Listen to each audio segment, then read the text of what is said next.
Hello everyone, welcome back to my YouTube channel वंशियन and emotions. I hope आप सब अच्छे हैं। अच्छे नहीं हो तो हो जाओ यार। गाइस, कल मैं एपिसोड अपलोड नहीं कर पाई थी क्योंकि कल बहुत बड़ा वाला गड़बड़ हो गया था। बट ठीक है, अब एक दिन नहीं किया। इसके कंपनसेशन में मैं आज का एपिसोड थोड़ा सा बड़ा करने की कोशिश करूँगी। बस कोशिश कर सकती हूँ, हो सकता है हो जाए, हो सकता है ना भी हो, तो कंप्लेंट्स ना करें। एंड आपने मुझसे पूछा कि जो मैंने वन शॉट डाला था ओनली फ्रेंड्स, उसके हैप्पी एंडिंग चाहिए आपको। एक्चुअली मेरे हिसाब से देखा जाए, मेरे पॉइंट ऑफ व्यू से, तो उसकी हैप्पी एंडिंग ऑलरेडी हो चुकी है। हैप्पी एंडिंग का मतलब ये नहीं कि दो लोग हमेशा बस मिलकर रहें। उनकी यादों के साथ जीना भी एक हैप्पी एंडिंग ही होती है। वो कहते हैं ना, जिस कहानी को ख़त्म करना मुमकिन ना हो उसे खूबसूरत मोड़ देखकर छोड़ना अच्छा। अब इसे खूबसूरत मोड़ तो नहीं कह सकते, लेकिन हाँ, कहानी ज़रूर खूबसूरत है। बस नज़रिए का फ़र्क है। मैं मेरी नज़र से देखती हूँ तो ये कहानी मुझे कंप्लीट लगती है। कि सबका जो व्यू है वो तो मैं नहीं समझ सकती। कई लोगों ने कहा कि हम इमेजिनरी वर्ल्ड में जी रहे हैं अभी, तो वहाँ हम हैप्पी एंडिंग दिखा सकते हैं। हमेशा किसी कहानी का अंत बहुत हैप्पी हैप्पी हो ज़रूरी नहीं है। तो इमेजिनरी वर्ल्ड में तो कम से कम हैप्पीनेस मिले। डियर, मेरी हर एक कहानी का अंत आप लोग जानते हैं ज़्यादातर हैप्पी ही होता है। कुछ कहानियों का अधूरा छोड़ना मुझे काफ़ी खूबसूरत लगता है। कभी कभी मन करता है कि अपने मन की थोड़ी सी कर लिया करूं। इसलिए जो मैंने स्टोरी डाली है, मैं उसका कोई नेक्स्ट एपिसोड नहीं लेके आऊँगी। वो कहानी वहीं पर ख़त्म है। हाँ, अगर फ्यूचर में मुझे खुद एहसास होता है कि हाँ, एक मोड़ और देना चाहिए, तो हो सकता है मैं ले आऊँ, पर अभी तो मेरा कोई भी इरादा नहीं है। और कई लोगों ने बोला कि ब्रोमैंस, उसका नेक्स्ट पार्ट कब आएगा? डियर, मैंने आपको बताया था वो स्टोरी कंप्लीट हो चुकी है। उसका नेक्स्ट एपिसोड रेड थ्रेड वंशन एंड बबल इस चैनल पर है। इस वीडियो का लिंक भी मैं आपको डिस्क्रिप्शन बॉक्स में दे दूँगी। ब्रोमैंस का second episode, I mean season 2, उस चैनल पर है, जो कि कंप्लीट है और उसमें हैप्पी एंडिंग ही है। ये स्टोरी सैड एंडिंग वाली नहीं है। हम दोनों ने मिलकर इसे क्रिएट किया था। हम लोग देखना चाह रहे थे कि आखिर दो लोग जब एक ही कहानी को एक्सप्लेन करते हैं तो होता क्या है। तो मेरी कहानी में हो सकता है कुछ चीज़ें आपको अलग मिले और उनकी कहानी में आपको कुछ चीज़ें अलग मिले, लेकिन वो ब्रोमैंस का ही सेकंड पार्ट है, तो आप लोग वहाँ जाकर उसे देख सकते हैं। समाधि यानी बबल दी ने उसे कंप्लीट किया है। सो अभी ज़्यादा बातें नहीं करते, हम अपने बैड बॉय का नेक्स्ट एपिसोड स्टार्ट करते हैं।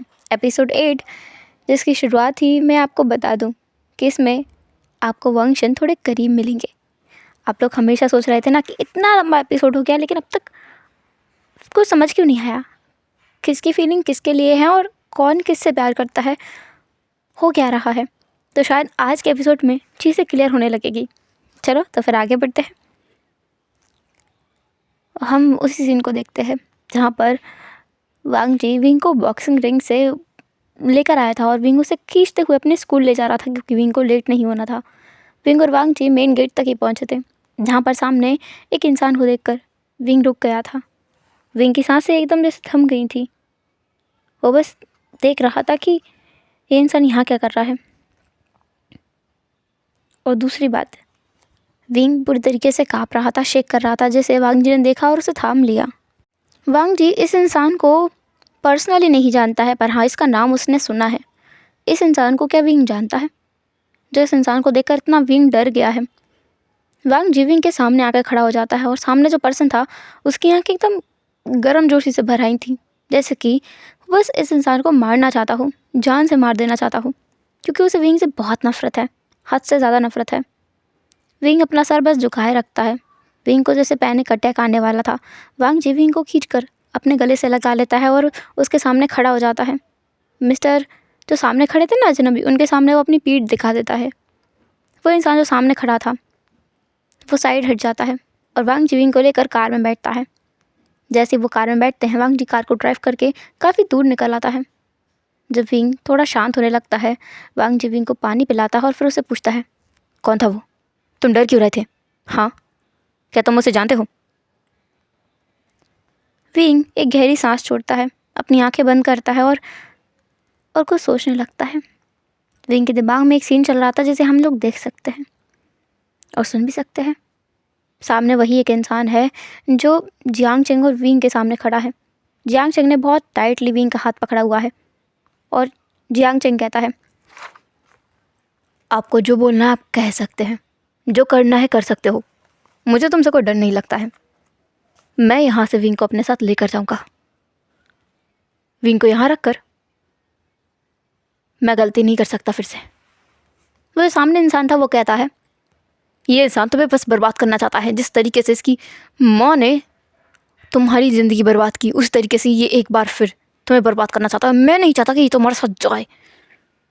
अगर तुम इसे अपने साथ लेके गए और मुझे तुम इसके साथ दिखे, आई स्वेयर जियांग चेंग, मैं इसे मार डालूंगा, मैं इसे सच में मार डालूंगा।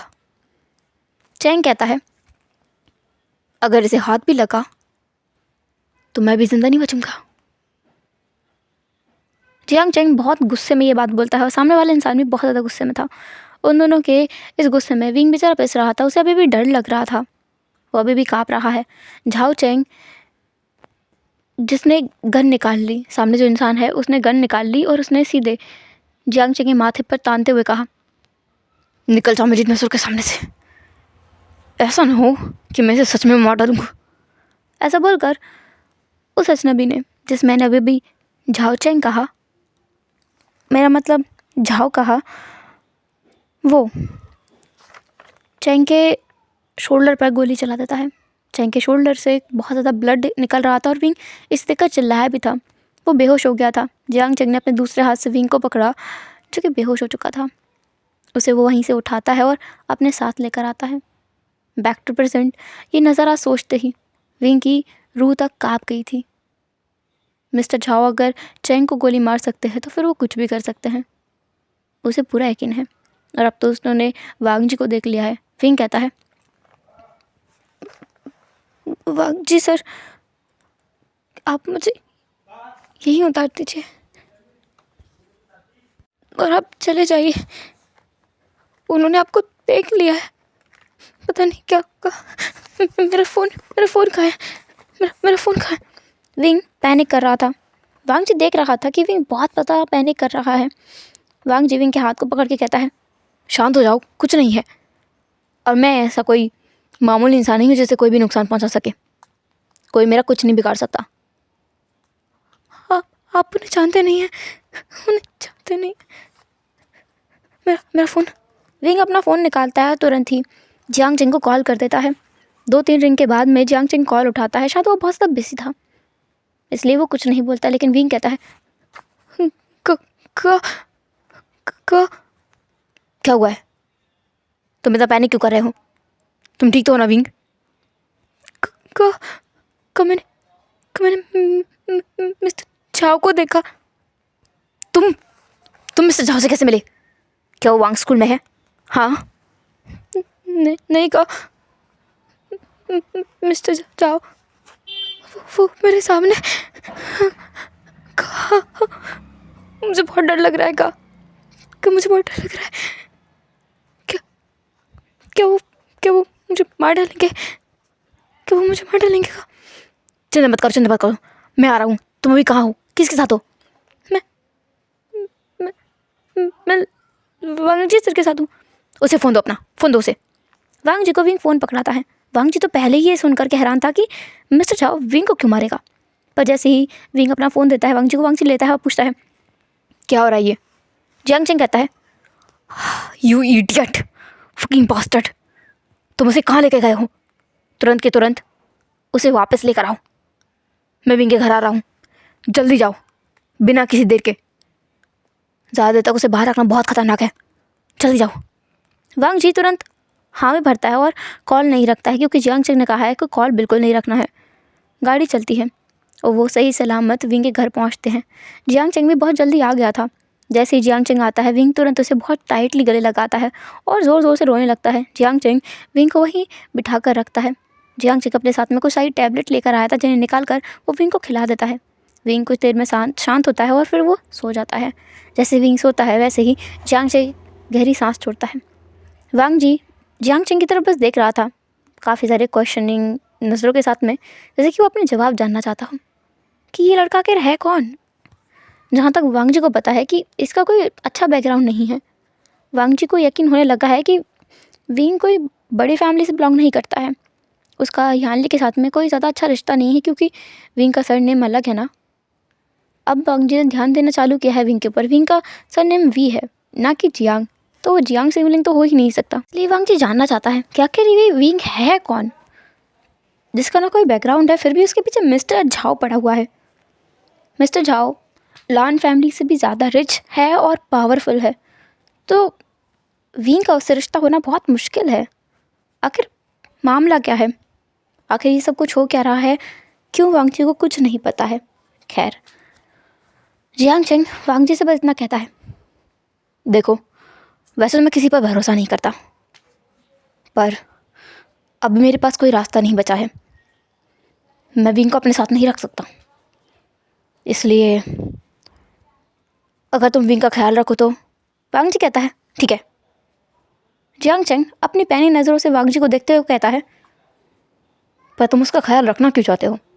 वांग जी कहता है, मैंने पहले उससे बदला लेने की कोशिश की, गलत किया है। मैंने उससे माफ़ी नहीं मांगी है, क्योंकि लान वांग जी किसी को माफ़ी दे सकता है पर किसी से माफ़ी मांग नहीं सकता। तो उस माफ़ी के बदले मैं विंग की मदद करूँगा। वांग जी विंग की तरफ देख रहा था और वांग जी की नज़रों में जो अलग था ना, उसे शायद जियांग चेंग ने देख लिया था। जियांग चेंग बस एक आह भरता है, क्योंकि ये चीज़ वो नहीं चाहता था। वो कभी किसी के मन में विंग के लिए फीलिंग्स उठते हुए नहीं देख सकता, पर क्या कर सकता है। अब वो विंग को अपने साथ नहीं रख सकता, जबकि मिस्टर झाओ ने विंग को देख लिया है। तो जियांग चेंग को पूरा यकीन है मिस्टर झाओ इन्वेस्टिगेशन करेगा और उसे पता चल जाएगा कि विंग की हेल्प आचेंग कर रहा है। और चेंग अगर विंग की हेल्प करेगा तो पक्का विंग के ऊपर खतरा मंडराता रहेगा। सो अभी वो विंग की हेल्प नहीं कर सकता। विंग की हेल्प अब बाकी लोग कर सकते हैं। बड़ी मुश्किलों के साथ में जियांग चेंग फिर एक बार किसी पर भरोसा कर रहा है। पहले भी तो उसने एक बार भरोसा किया था ना जियांग फैमिली पर उन्होंने क्या किया। विंग का बुरा हाल हो गया था वहाँ। फिर एक बार वो किसी पर भरोसा कर रहा है, क्योंकि वो विंग को मुसीबतों से घिरा हुआ देख सकता है, पर उसे मरते हुए बिल्कुल भी नहीं। विंग का ज़िंदा रहना उसके लिए सबसे बड़ी चीज़ है, इसलिए वो एक बार लान परिवार पर भरोसा करेगा। हो सकता है यहाँ विंग को कोई ख़तरा ना हो।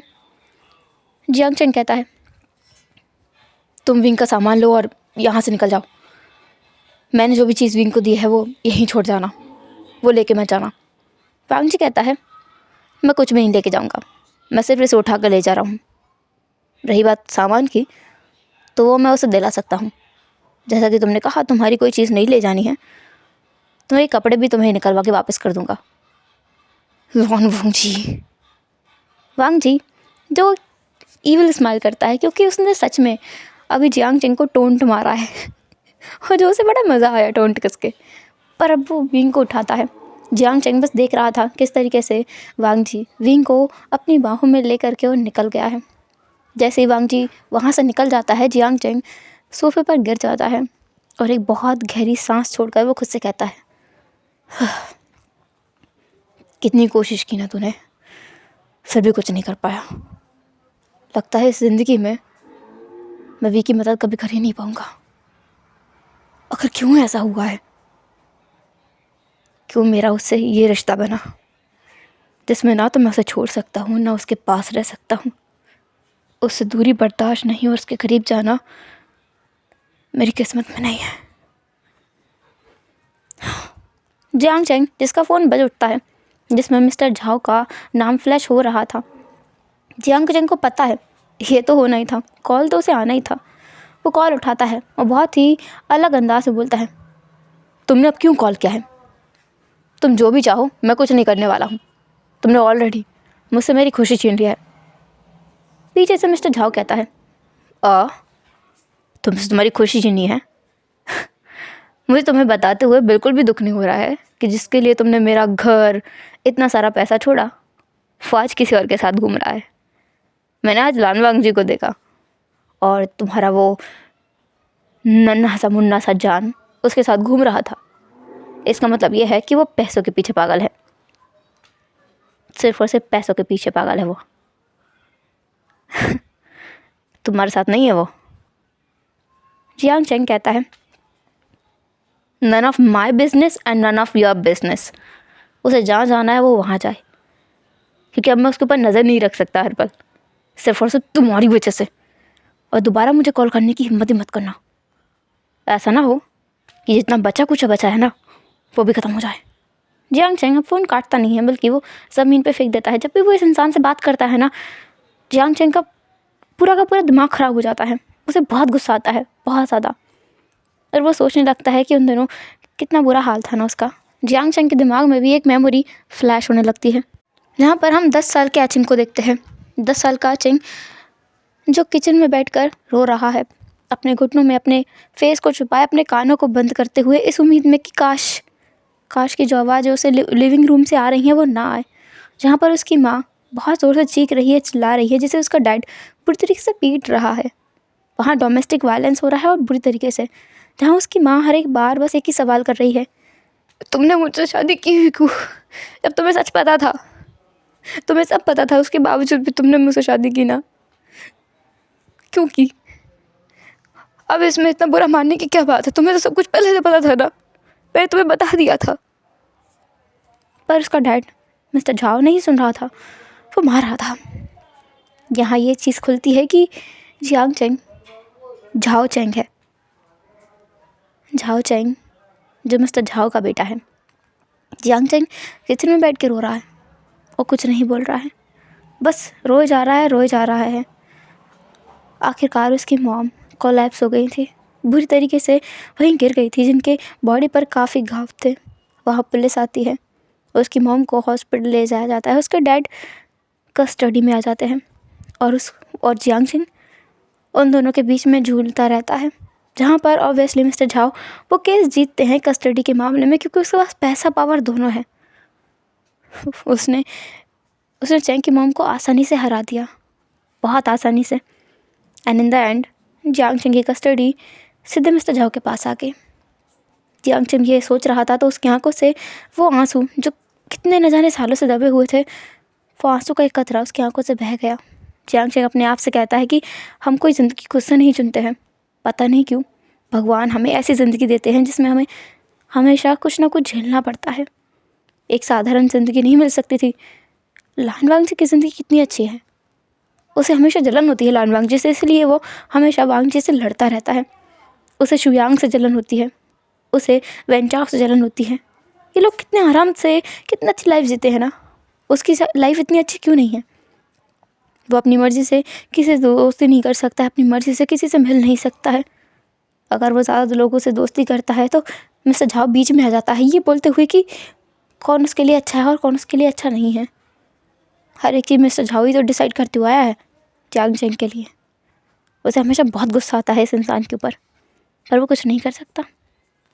सीन शिफ्ट करके देखते हैं कार का सीन, जहाँ पर विंग जो कि बहुत ही क्यूटली सो रहा है, उसके इतने क्यूट फेस को देखकर न जाने कैसे वांग जी के फेस पर एक स्माइल आ जाती है।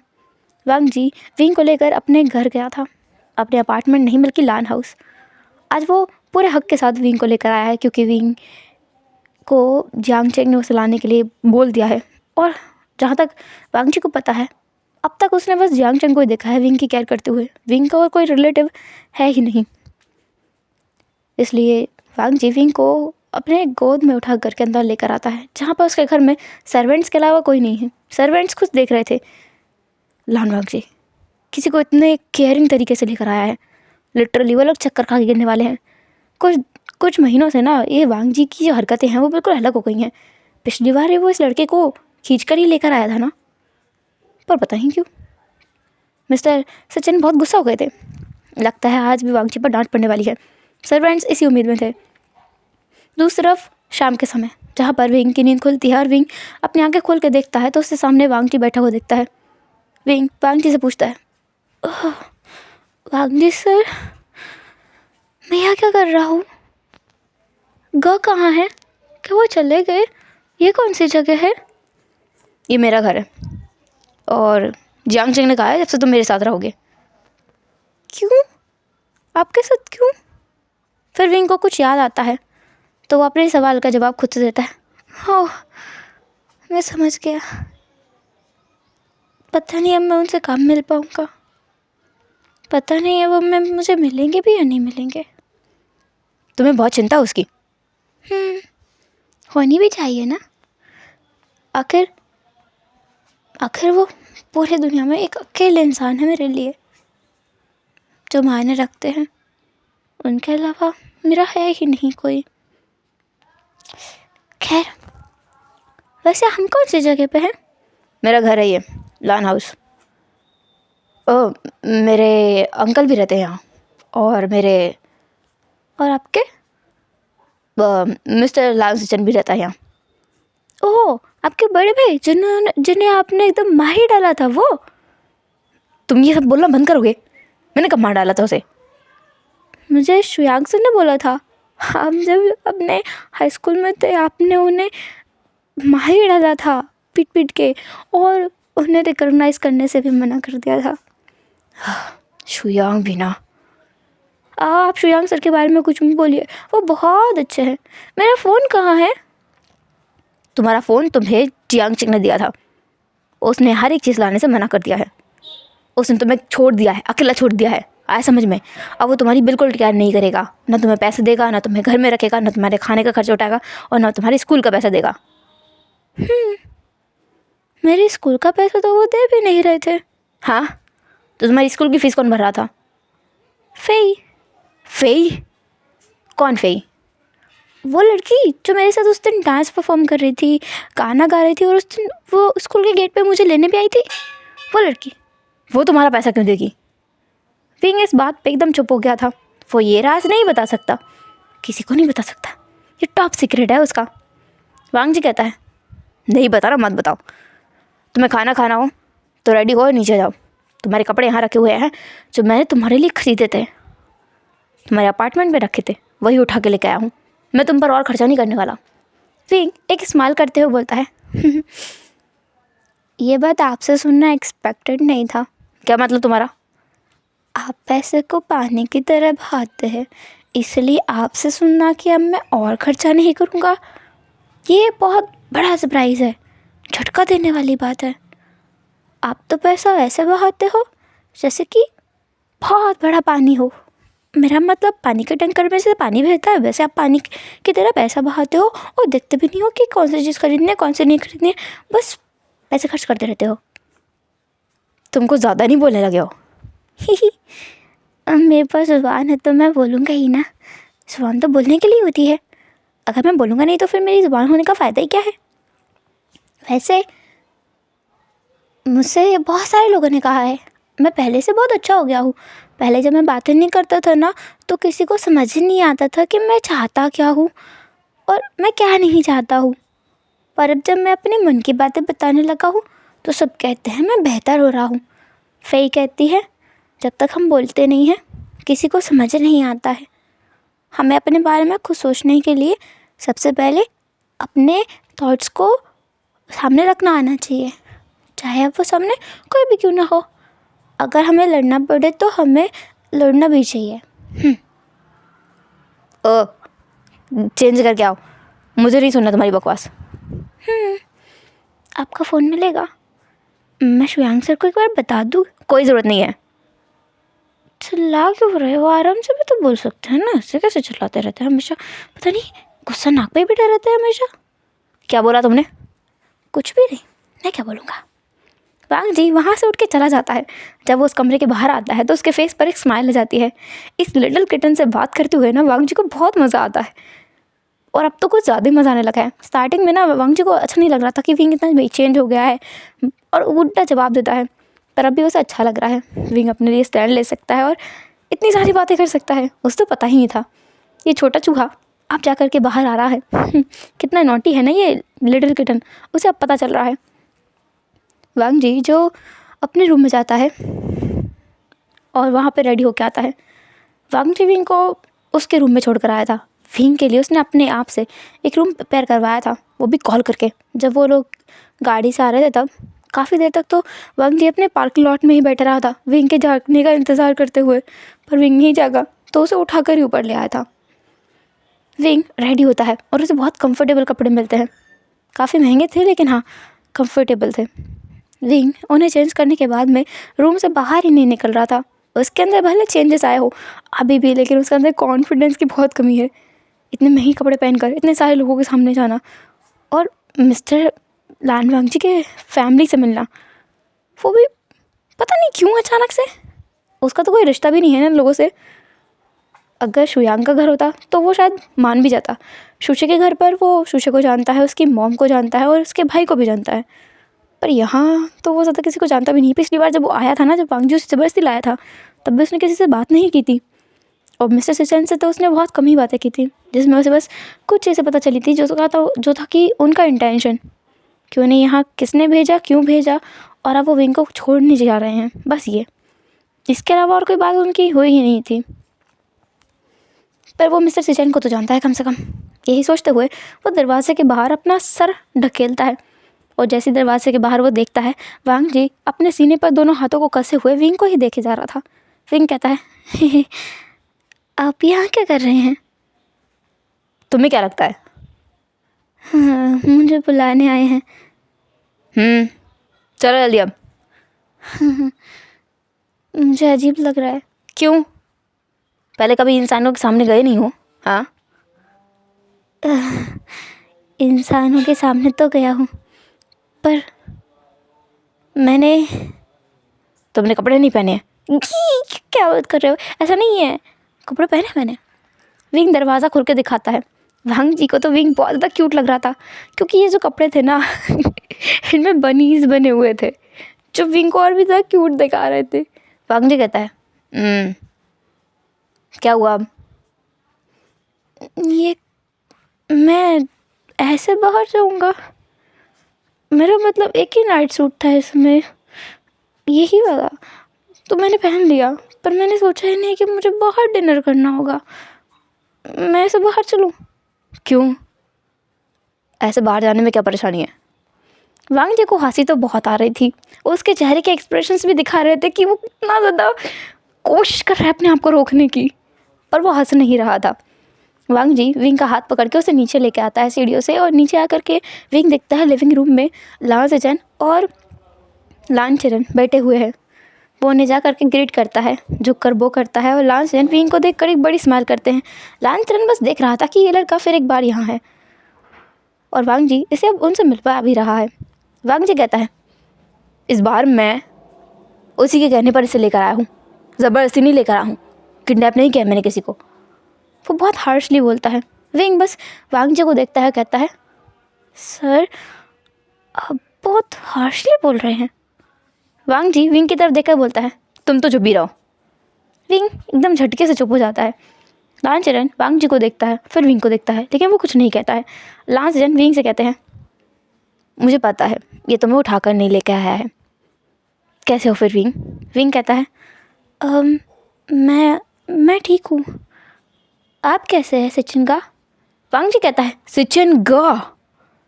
विंग कहता है हाँ तो और क्या बोलूँगा मैं?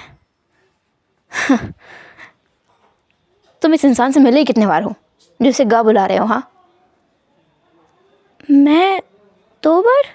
2 बार? 2 बार कब? एक बार यही मिला था और दूसरी बार बाहर मिला था। क्या हुआ?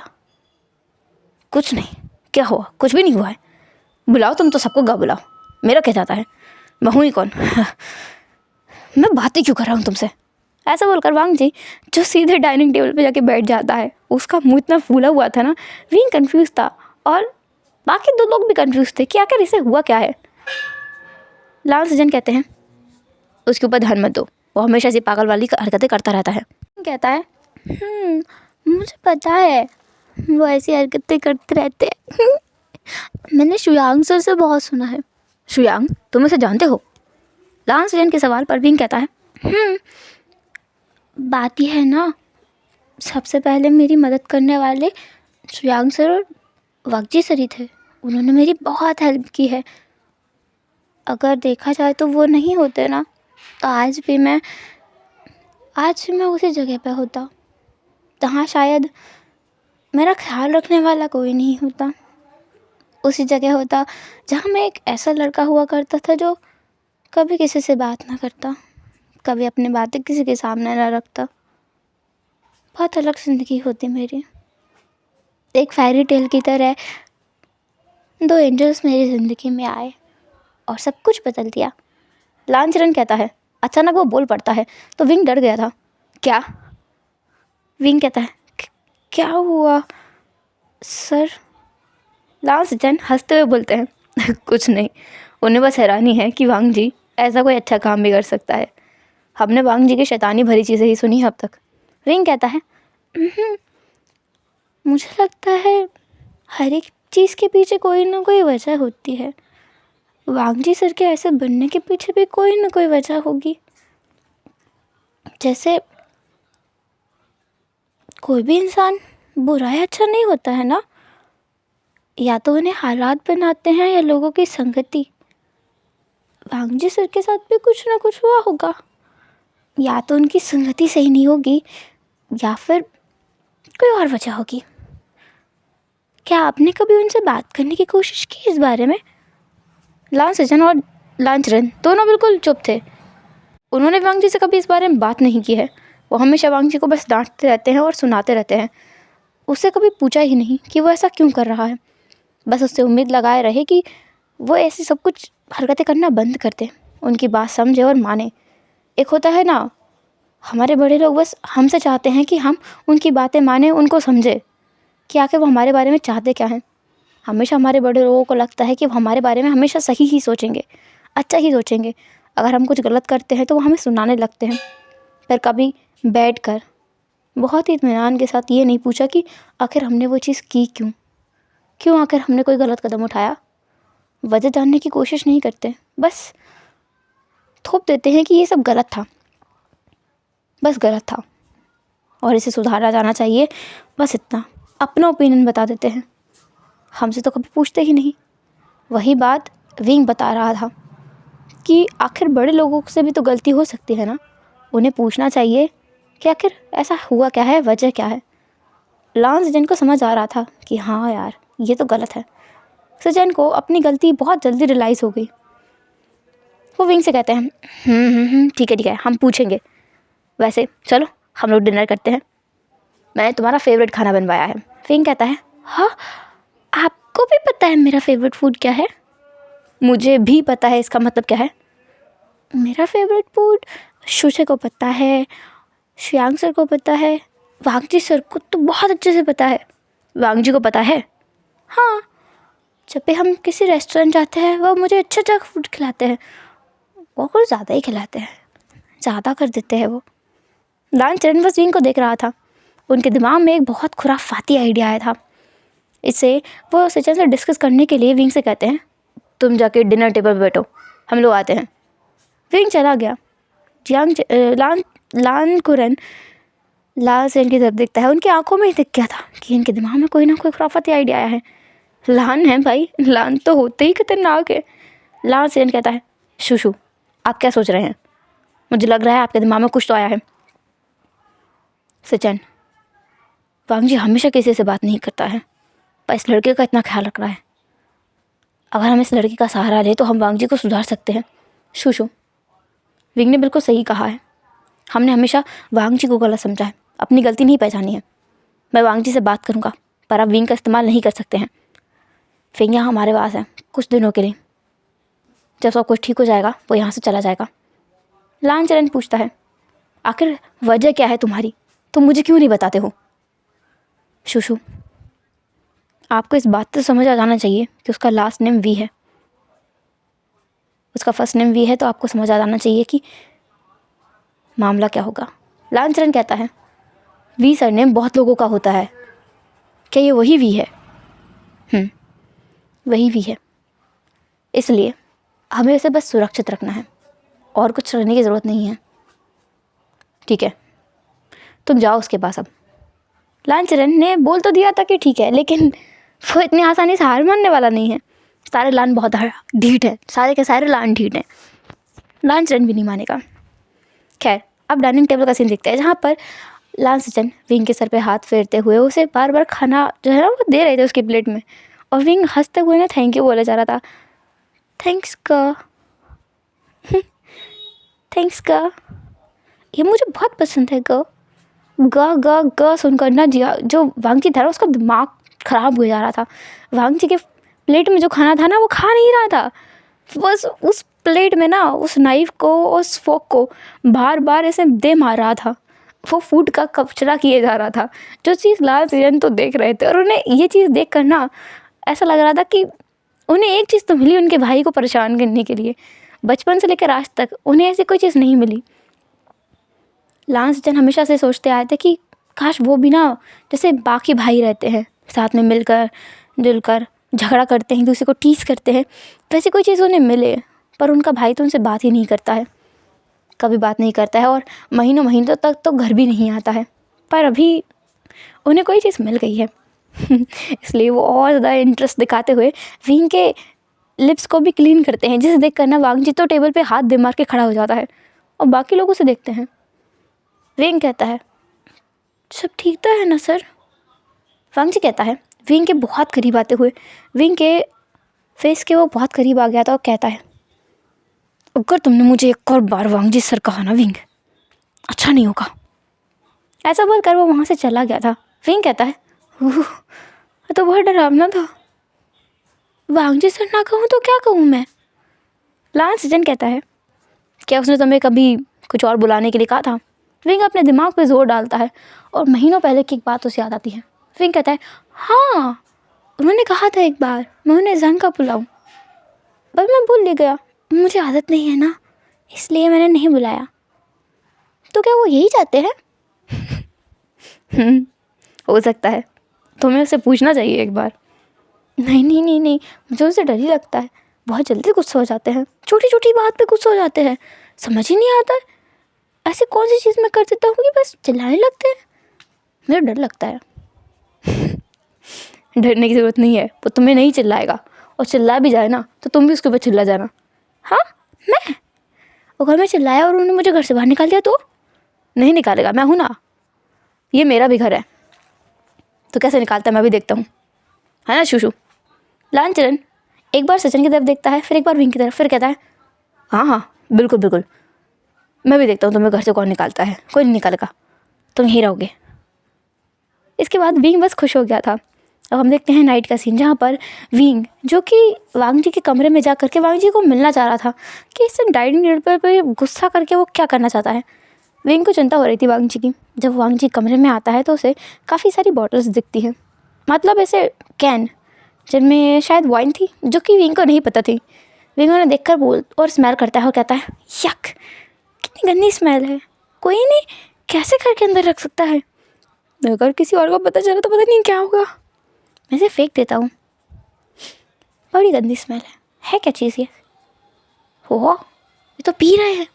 बालकनी में वांगजी अपनी एक कैन लेकर के उसे पी रहा था और आसमान को देख रहा था। विंग को क्यूरियोसिटी होती है, बोलते हैं ना कि ज़्यादा दिमाग दौड़ाना भी गलत होता है, सही नहीं होता है। तो विंग जो कैन उठाता है और एक घूंट पी लेता है और कच्चा कहता है कितनी बुरी चीज़ है, मेरा गला जल रहा है, इसे कैसे पी सकते हैं, ये बड़ी गंदी चीज़ है, पर बहुत अलग लगा मुझे, वाह। ऐसे करके विंग उस कैन को आधा ही पी जाता है और फिर कहता है वाह ये तो बहुत अच्छी चीज़ है कितनी अच्छी चीज़ है इसे इसे जंगा के लगे से पी सकते हैं मुझे भी मिलनी चाहिए ये है क्या वैसे, मैं इसे स्कूल लेके जाऊँगा वहाँ भी पीऊँगा। विंग का पूरा चेहरा, गला और उसके कान सब कुछ एकदम लाल पड़ चुके थे, फिर भी वो बस ड्रिंक को देखकर ना हंसे जा रहा था और बोल रहा था तुम बहुत अच्छे हो तुम बहुत अच्छे हो तुम्हें पूरा पी जाओ, यहाँ तो इतने सारे रखे एक भी दम में विंग के हंसने की और बोलने की आवाज़ वांगची के कानों तक थी। वांगची पीछे मुड़ के देखता है तो विंग के हाथ में एक कैन था। वो क्यूरियोसिटी के साथ वहाँ आता है और वहाँ आकर बैठ जाता है और कहता है, तुमने इसे पिया है? थोड़ा थोड़ा सा ये बहुत अच्छा है। बहुत अच्छा है। बहुत बहुत अच्छा है। तुम्हें चढ़ गई है? हाँ। नहीं नहीं तो मैं शराब नहीं पी जो मुझे चढ़ेगी। मैंने जूस पिया है जो बहुत गंदा स्मेल करता है। या पर पता है, मैंने एक बार पिया, कुछ नहीं हुआ। 2 बार पिया, बहुत अच्छा लगा, तो मैं पी गया। तुमने कितना पिया ऐसे? वांगची विंग को देख रहा था। विंग ने उसे इतना ज़्यादा क्यूट लग रहा है ना, उसका मन ही नहीं कर रहा है कि कुछ और करे। वांग जब तक बस विंग के बारे में ही सोच रहा था। अभी विंग कहता है, मुझे मुझे बहुत समझाना है मुझे। विंग खड़ा होने की कोशिश करता है और वो 3 बार गिरता है। वांग जी हंसते हुए बोलता है, तुम्हें सच में चढ़ गई है, रुको मैं मदद करता हूँ। वांग जी विंग को उठने में हेल्प करता है और उसे अपने ही वॉशरूम में लेके जाता है। विंग वहाँ अपने पैंट्स को उतारने की कोशिश करता है और अपने हाथ ही फिसल जाते हैं उसके हर बार। विंग कहता है, ये ये ये निकलता क्यों नहीं है? हाँ, ये निकलता क्यों नहीं है? तुम्हें सच में चढ़ गई है। पता चला ना मेरे घर वालों को कि तुमने मेरी वजह से पी लिया है। पता नहीं आज मुझे कितना सुनना पड़ेगा। मैं हेल्प करता हूँ। वांग जी विंग के पैंट्स को नीचे करता है, उसके अंडरगार्मेंट्स को भी नीचे करता है और विंग की हेल्प करता है रिलीज़ होने में। विंग जब फ्रेश अप फील करता है ना, तो विंग के हाथों को वो धुलवाता भी है और उसके बाद उसे वो लेकर अपने कमरे में बिठा देता है बेड के ऊपर। विंग कहता है, ये सब कुछ घूम क्यों रहा है? हाँ, घूम क्यों रहा है? ये सब कुछ घूम क्यों रहा है? हाँ, जगह। वांग जी खुश होते हुए बोलता है, ये सब कुछ घूम क्यों रहा है? सब कुछ नहीं घूम रहा है, तुम्हारा सर घूम रहा है, तुम घूमे जा रहे हो। विंग वहीं बैठे बैठे ना इधर गोल गोल घूम रहा था, अपनी गर्दन को और पूरी बॉडी को गोल गोल घुमा रहा था और कह रहा था कि सब कुछ घूम रहा है। वांग जी कहता है, तुम स्टिफ रहोगे तो सब कुछ नहीं घूमेगा। संग बोलो, ये सब कुछ घूम क्यों रहा है? तुम पीने के बाद ऐसी हरकतें करते हो? हाँ, कितनी बार पिए तुमने ज़िंदगी में? ये गंदी बात, मैं नहीं पीता। पीना गलत बात है, बहुत बहुत गलत बात है। मैं नहीं पीता। ओए संगा। हाँ संगा, बोलो। संगा संगा संगा संगा संगा संगा संगा संगा। आय संगा, बोलो ना कुछ। तुम चुप रहो। विंग वांग जी को बेड पे धक्का दे देता है, उसके ऊपर आकर के बैठता है और बोलता है, बोलते क्यों नहीं कुछ? बोलते क्यों नहीं? ये देखो पिंकिश पिंकिश। विंग वांग जी के दोनों लिप्स को अपने फिंगर से हिला रहा था और वांग जी का तो अब दिमाग खराब हुए जा रहा था। उसको क्या हो रहा है उसे नहीं पता, उसकी बॉडी जम गई थी, उसकी आँखें विंग के ऊपर ऐसे थम गई थी। विंग वांग जी के करीब आता है और उसके लिप्स को टच करते हुए बोलता है, हाँ कितना सॉफ्ट है। हो, ये चेरी है ना? चेरी है ना ये? देखो मैं टेस्ट करता हूँ। वांग जी से पहले कुछ कर पाता उससे पहले ही विंग के होठ वांग जी के होठों पर थे। विंग वांग जी के होठों को लिक किए जा रहा था जैसे कि वो कोई कैंडी हो, और फिर थोड़ी देर बाद वो दूर हट के बोलता है कोई टेस्ट ही नहीं है, टेस्टलेस, कोई टेस्ट नहीं है। वांग जी कहता है विंग हटो मेरे ऊपर से। नहीं। वांग जी के लिप्स पर फिर एक बार अपनी फिंगर रखते हुए विंग कहता है छोड़ो। हे संग हो, ये क्या है? वांग जी कहता है कि क्या? वांग जी गल्प करते हुए विंग की तरफ देखे जा रहा था। विंग वांग जी की आंखों को टच करते हुए बोलता है वाह कितनी सुंदर है ये लेंस। वो मेरी आंखें हैं। ओह कितनी सुंदर है ना। विंग फिर वांग जी के चीक्स को खींचने लगता है हाथ पकड़ के, स्वीज करते हुए बोलता है हाँ कितने सॉफ्ट है। हो ये भी कितना सॉफ्ट है। Cherry cherry cherry cherry cherry. Wing फिर एक बार वांग जी के लिप्स को छू रहा था, अपने लिप्स से टच करता है। अब वांग जी का पारा एकदम हाई हो गया था। वो भी विंग के लिप्स को ना स्टक करने लगा था। कुछ देर बाद उसे महसूस होता है कि विंग मूव नहीं कर रहा है। तब वो विंग को नीचे धकेलते हुए उसके ऊपर आता है और देखता है तो विंग महाशय हो चुके हैं। ये देखकर ना वांग जी को इतना गुस्सा आता है ना विंग के ऊपर कि वो विंग के लिप्स पर बाइट ही कर देता है और उससे दूर हट के कहता है हाँ ये किटन सच में बहुत ज़्यादा खतरनाक है। और स्वेर अगर आज ये नहीं रोकता ना तो मैं इसे दिखा देता कि मैं चीज़ क्या हूँ। फायर के साथ खेल रही है, आग के साथ खेलने का अंजाम क्या होता है इस किटन को नहीं पता है।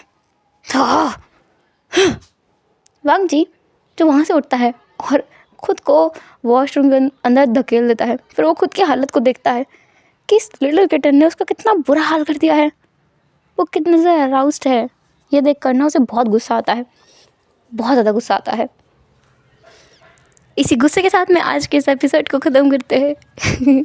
आई होप आपको ये पसंद आया होगा, आप लोगों ने मज़ा लिया होगा इस एपिसोड का और आपको खुशी मिली होगी, एंजॉय किया होगा। फिर मिलते हैं नेक्स्ट एपिसोड में, तब तक लिए आप लोग मेरा इंतज़ार करना। वांग जी और विंग का भी करना। चलो फिर मिलेंगे, बाय बाय, अपना ख्याल रखना।